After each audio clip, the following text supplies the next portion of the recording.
Bonjour les amis, bienvenue sur Tu joues quoi pour cette nouvelle vidéo. Aujourd'hui nous allons tester un jeu de joueurs de chez Gigamic. Il s'agit de, hop là, Cité Rivale. Les Cités Rivales, c'est un jeu de Andreas Steding illustré par Annika Heller. Donc c'est édité chez Gigamic, c'est pour 2 joueurs et c'est pour 10 ans et plus, c'est pour des parties d'environ 40 minutes. C'est un jeu de tir à la corde multifacette, multipasse. Je vous explique ça tout de suite dans les règles et puis on se retrouve tout à l'heure pour mon avis sur les Cités Rivales. À tout à l'heure.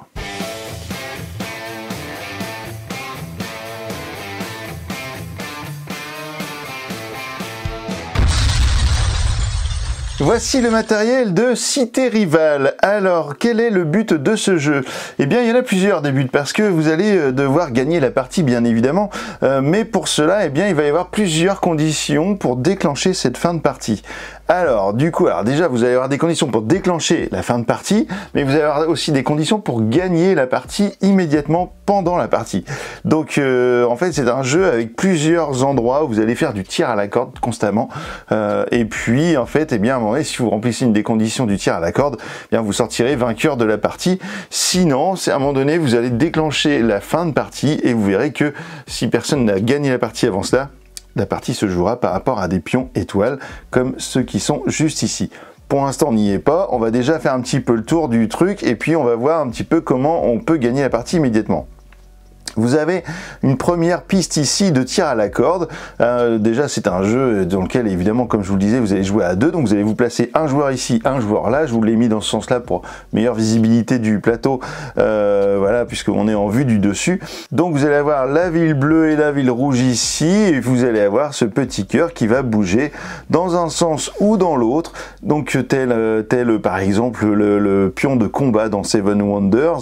Et vous allez donc l'amener à un moment donné sur votre nom de ville, et si vous arrivez à faire ça, eh bien vous gagnez la partie instantanément. Donc vous allez voir qu'il y a également d'autres bonus qui sont cool par rapport à cette piste là. Vous avez également ici des procès. Donc là c'est le tribunal. Vous avez un procès numéro 1 qui est inscrit juste ici, un procès numéro 2, un procès numéro 3. Si vous arrivez à gagner eh bien 3 cartes procès dans votre zone de jeu, vous gagnez immédiatement la partie. Vous avez des navires ici. Si vous arrivez à acheter 3 navires de plus que votre adversaire, hein, je dis bien 3 navires de plus, donc c'est pas lorsque vous gagnez 3 navires, vous avez gagné la partie, non, il va en falloir 3 de plus. Eh bien, vous allez gagner la partie instantanément. Vous avez ici également eh bien, des alliés, des villes alliées à la vôtre, et si vous arrivez à récupérer les 4 cartes d'alliance, eh bien vous allez gagner immédiatement la partie. Voilà, et tout ça, comment vous allez le faire? Eh bien en déplaçant cet encrier sur les différentes cases, devant les différentes cartes qui sont placées tout autour, et vous allez pouvoir faire différentes choses à chaque fois que vous allez arriver devant une carte. Voilà, donc vous allez tirer au hasard ou faire ce que vous voulez pour définir le premier joueur. On va dire que c'est le joueur qui est juste ici. Vous avez une petite tête de jeu qui est cool. D'ailleurs, vous voyez, en fait, tout le matériel est rangé dans des petites boîtes qui sont fermées comme ça, et ça, ça dans la boîte de jeu, ça bouge pas. Donc au niveau du matériel, on est vraiment bien avec des pions en bois et tout, c'est vraiment très très chouette au niveau de l'édition. Il y a des petits défauts, je vais vous en parler tout à l'heure dans mon avis, mais en tout cas c'est plutôt sexy. Donc le premier joueur va prendre un jeton de bière qui est l'une des ressources, donc c'est un tonneau de bière. Vous avez des tissus, c'est ce qui ressemble à des sifflets, là vous avez des tissus, vous avez des meubles. Bon, alors il faut de l'imagination, hein, quand on voit ça, c'est un meuble. Par contre sur les cartes c'est vraiment des meubles. Voilà, bon, le pion du meuble il n'est pas GG. Et puis vous avez là par contre, on le reconnaît bien, le jeton du cuir. Donc ça c'est les 4 ressources que vous allez pouvoir avoir. La 5e ressource, eh bien c'est pas vraiment une ressource, mais c'est ce qui comptera comme des points de victoire. Ce sont ces petits jetons étoiles. Une autre ressource que vous allez avoir également, ce sont les enveloppes, les lettres. Donc les lettres, vous allez voir, elles vont vous servir à différentes choses pendant la partie, mais également vous allez pouvoir échanger des ressources grâce à ces fameuses lettres. Donc le premier joueur va prendre un tonneau de bière, une entreprise. Ces petits jetons-là, ce sont des entreprises que vous allez pouvoir activer lors de phases de production. Et ces productions, en fait, lorsque vous allez les activer, vous allez retourner votre entreprise et elle ne sera plus accessible jusqu'à le prochain passage à la basse saison. La basse saison, c'est cette tuile qui est juste ici. J'y reviendrai forcément. Donc chaque joueur va démarrer avec une entreprise, vous allez pouvoir en avoir d'autres pendant la partie.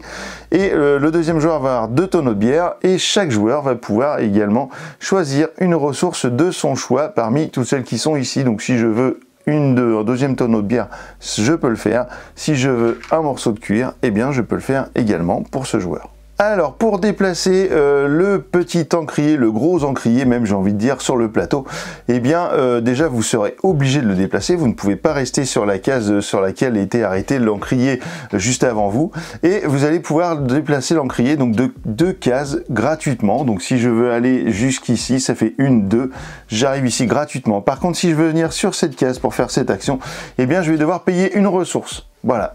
J'avance de 2 cases gratuitement, j'avance d'une 3e case, la 3e case, je paye une ressource. Je veux avancer de 4 cases, eh bien je paye une ressource plus une ressource. Mon déplacement de 4 cases me coûte 2 ressources.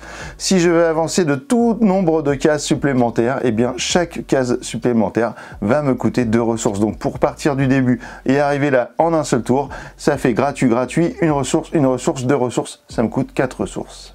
Une fois que je suis arrivé devant une case, par exemple celle-ci avec ce symbole de carte jaune, eh bien j'ai plusieurs options. Je peux faire l'action de la carte, donc ce qui est indiqué dessus.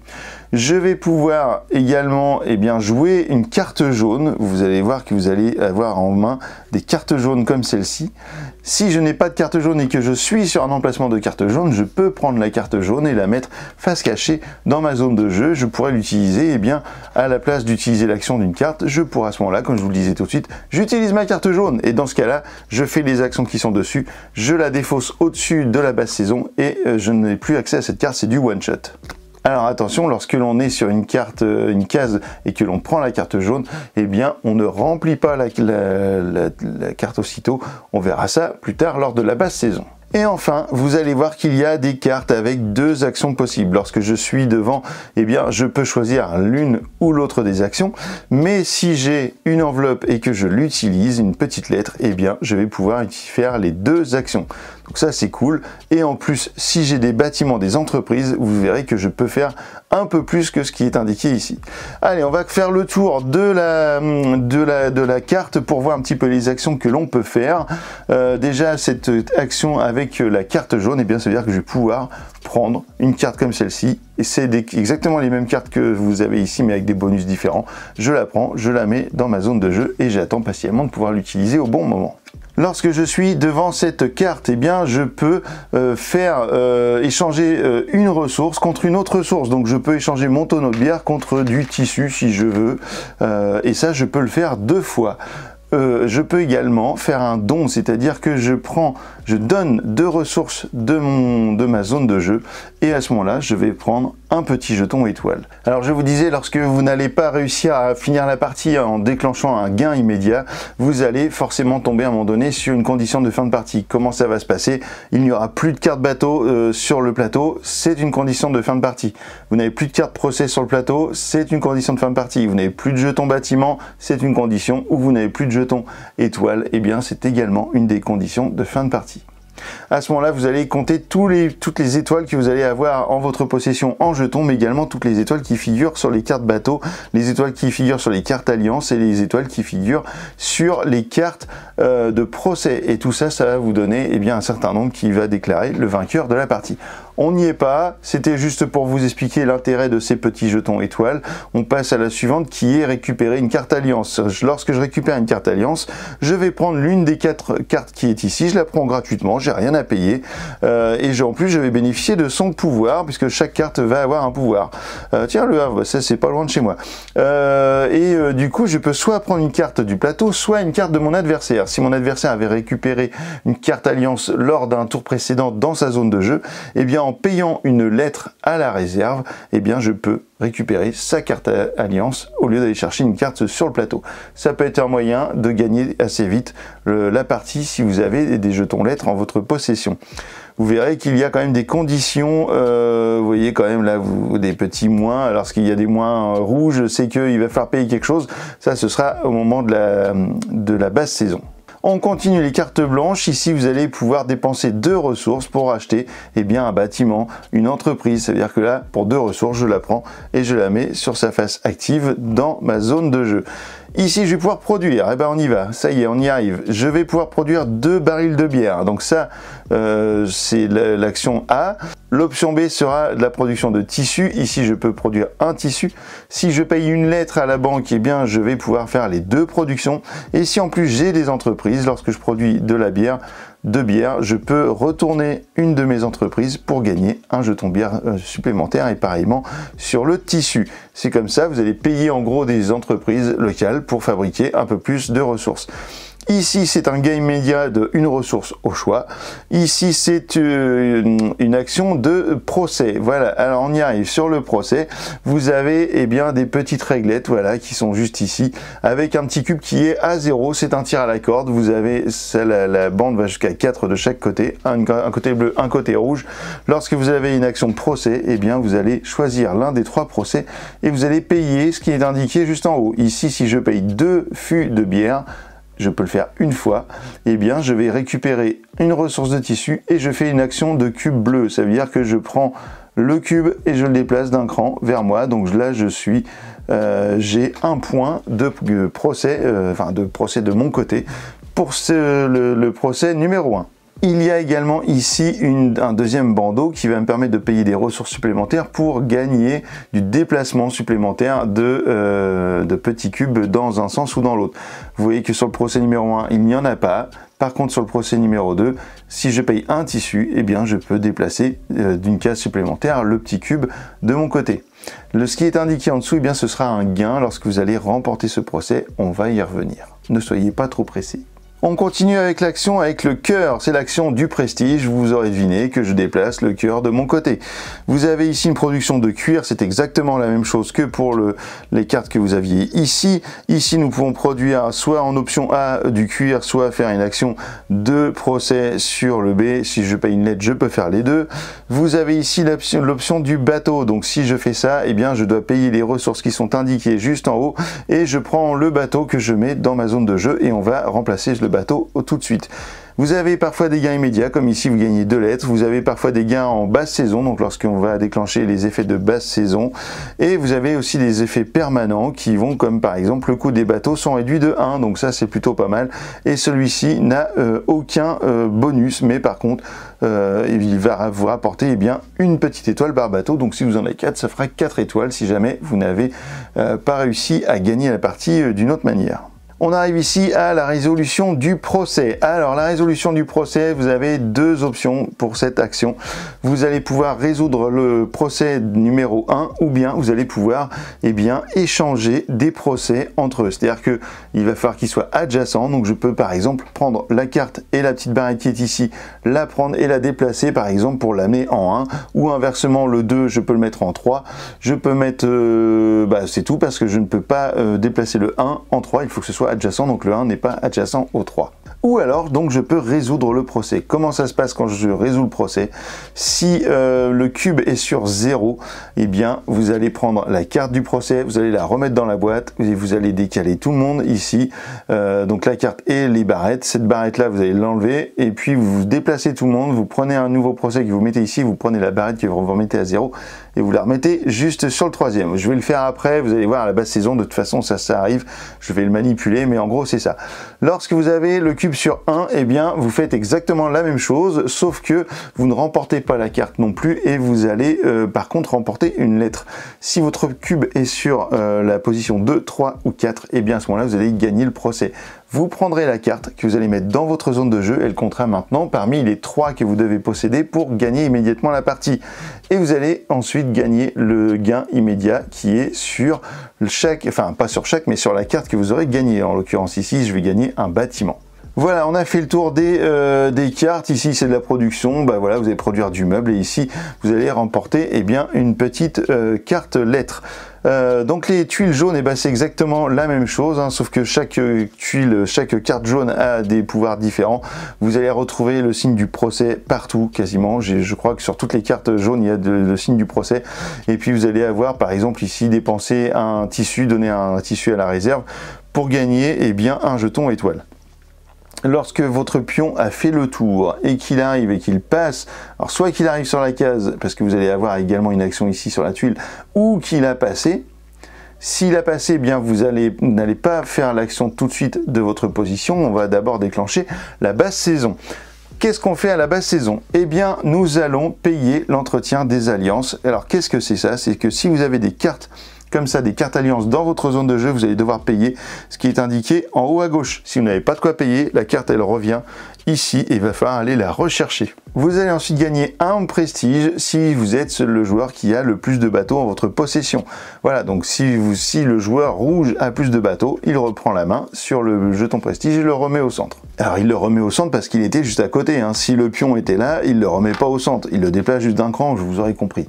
Ensuite, vous allez gagner les revenus des bateaux. Donc, si vous avez des revenus comme par exemple ici, gagner un jeton étoile lorsque vous êtes à la basse saison, eh bien, c'est à ce moment-là que vous allez le prendre. Ensuite, vous allez gagner les ressources de la piste de prestige. Si j'ai mon petit cœur qui est de ce côté, eh bien, je vais gagner un cuir, mais je vais également gagner un tissu, je vais gagner également un tonneau de bière parce que je gagne la ressource, enfin, le bonus qui est indiqué sur ma position, plus les ressources qui sont juste après. Vous remarquerez au passage qu'il y a également des petites étoiles à gagner lorsque vous avez le comptage de points d'étoiles à la fin de la partie. Ensuite, vous allez résoudre le procès numéro 1. Donc, si on était dans ce cas de figure, il est sur 1, ça veut dire que le joueur bleu gagnerait eh bien, une enveloppe.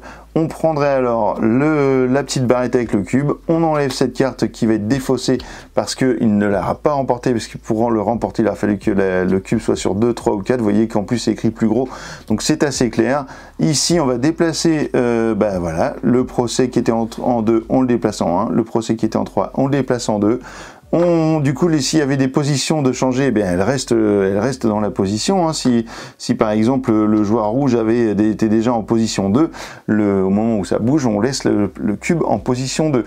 Ici, vous allez remettre le cube à 0 et vous allez remettre une nouvelle carte ici pour faire un nouveau procès. Ensuite, vous allez défausser toutes les cartes jaunes qui n'auront pas été prises par les joueurs lors de cette manche et vous allez donc les défausser et puis vous allez prendre des cartes jaunes pour les remplir à nouveau. Ah bah tiens, je vous disais qu'il y avait quasiment des tuiles, le logo de procès sur toutes les cartes jaunes. Bah c'est faux, puisqu'ici on voit qu'on n'en a pas. Et ici par exemple, vous avez une nouvelle action que je vous ai pas expliqué, qui est la piraterie. Donc là, vous allez voler à votre adversaire des ressources. Donc ça, c'est plutôt cool. Et enfin, vous allez réactiver toutes vos usines. Donc si vous en avez utilisé pour des phases de production, vous les réactivez et vous allez vérifier si vous avez rempli une condition de fin de partie, c'est-à-dire qu'il n'y a plus de bateau, ou alors qu'il n'y a plus de procès, ou qu'il n'y a plus de bâtiment ou d'entreprise, ou qu'il n'y a plus de jetons étoiles. Voilà, ça fait pas mal d'explications, mais le jeu est finalement très simple, ça va vite, ça se joue en une quarantaine de minutes, c'est plutôt cool. On se retrouve dans un instant, pour mon avis, à tout de suite, pour les cités rivales. Et bien voilà, vous savez désormais tout sur les cités rivales. Alors qu'est-ce qu'on en a pensé? Déjà, au niveau du format de la boîte, on est sur un truc qui ressemble pas mal à d'orge et de blé. J'ai plus le jeu, mais en fait, dans mes souvenirs, on est vraiment sur le même format de boîte et de jeu de joueurs. Le matériel, en tout cas, dans la boîte est vraiment très classe. Vous avez tout qui est rangé dans des petites boîtes. C'est super au niveau de l'ergonomie du rangement. Et on n'a rien en bordel dans la boîte, donc ça, c'est vraiment appréciable. Les illustrations sont vraiment très sympathiques. Moi, j'aime bien le design de la boîte, j'aime bien le plateau. Et puis, par contre, alors, qu'est-ce que c'est que ces petites réglettes pour les procès? C'est juste pas possible. Vous prenez ça, vous voyez les 3 petites réglettes là que je vous disais pendant l'explication, je vais y revenir dessus pendant la vie, mais ça c'est juste l'enfer. Vous essayez d'attraper le cube et les réglettes elles n'arrêtent pas de bouger et puis c'est une vraie galère parce que c'est chiant. En fait, je sais pas pourquoi il aurait fallu que cette partie du plateau soit en double couche. Parce qu'en fait, ils ont pris le principe que vous allez déplacer les petites réglettes avec, mais bon, il n'y a pas non plus 15 réglettes à bouger, donc on était capable de se souvenir un instant, surtout que la plupart du temps, elles sont à 0. Donc vous en étiez capable de se souvenir à combien était chaque truc avant de le déplacer. Donc ça, vraiment, je comprends pas qu'ils aient fait ça, parce que clairement, les petites réglettes là, c'est vraiment de la cliché. Par contre, au niveau de la mécanique, on est sur un tir à la corde, mais on n'est pas sur juste un tir à la corde. Vous avez le tir à la corde pour le prestige, donc ça c'est la barre centrale. Les bateaux, vous avez les cartes alliance. Alors les tirs à la corde sur les bateaux, c'est plus ou moins vrai parce qu'on peut pas aller récupérer, on peut pas aller voler un bateau d'un adversaire, donc ça c'est moins le tir à la corde. Par contre les cartes alliance, oui, on les prend, on les redonne, on les reprend, on va les revoler, les ressources c'est pareil, on les reprend, on va en voler à l'adversaire, etc. Vous avez les procès, donc là on est vraiment sur du tir à la corde également par procès, donc ça c'est vraiment bien. Par contre les procès, donc alors, il y a déjà cette histoire de barrette, mais ce que j'ai du mal à comprendre en ayant joué au jeu, c'est quel est l'intérêt d'aller sur les autres procès, parce que c'est vrai que le 1, pardon, d'aller sur le procès numéro 2 et le procès numéro 3. C'est vrai que vous pouvez anticiper d'avoir un score un petit peu plus avancé sur le 2 et le 3, mais en même temps, si vous faites l'action réaliser un procès, eh bien en fait, ça ne va avoir à faire que sur le 1. Donc bah du coup, c'est sur lui-là, par exemple, que je me suis concentré, et du coup, bah à chaque fois, c'était payant en se concentrant sur celui-là. Et si vous attendez la basse saison, bah vous n'allez pas pouvoir réaliser le procès numéro 2 ni le 3, c'est que le 1 qui va être réalisé, donc vous allez peut-être y arriver en déplaçant, mais vous allez perdre des actions en déplaçant les procès, donc je trouve ça bizarre. J'aurais peut-être préféré un seul tir à la corde sur le procès, sans avoir à déplacer, à faire ces manipulations qui sont inutiles, qui sont en plus un peu chiantes, et du coup je trouve que ça aurait eu plus d'intérêt. Mais bon, après peut-être que je me trompe. Par contre, faut pas négliger dans ce jeu les cartes jaunes qui sont très puissantes, et ça vraiment, si vous arrivez à choper de la carte jaune, vous avez quand même une bonne chance d'arriver un peu au bout du jeu avant votre adversaire, parce que ça fait, ne serait-ce que pour les procès, on retrouve très souvent ce logo sur les cartes jaunes, et c'est vraiment utile, et même pour d'autres trucs, voilà, c'est vraiment fort quoi. Alors c'est sûr que vous ne pourrez pas être au top sur toutes les tirs à la corde, mais par contre il ne faut pas se concentrer sur un seul, parce que sinon vous allez laisser votre adversaire développer tranquillement son jeu moyennement partout, et ça va laisser à un moment donné 3 peut-être options en un coup de gagner la partie, parce que ce sera à un coup près. Voilà, donc attention, c'est très stratégique et il ne faut pas laisser l'adversaire trop avancer tout seul dans son coin. Voilà, c'était les cités rivales, je vous conseille d'essayer ça parce que c'est plutôt sexy, ça marche vraiment bien.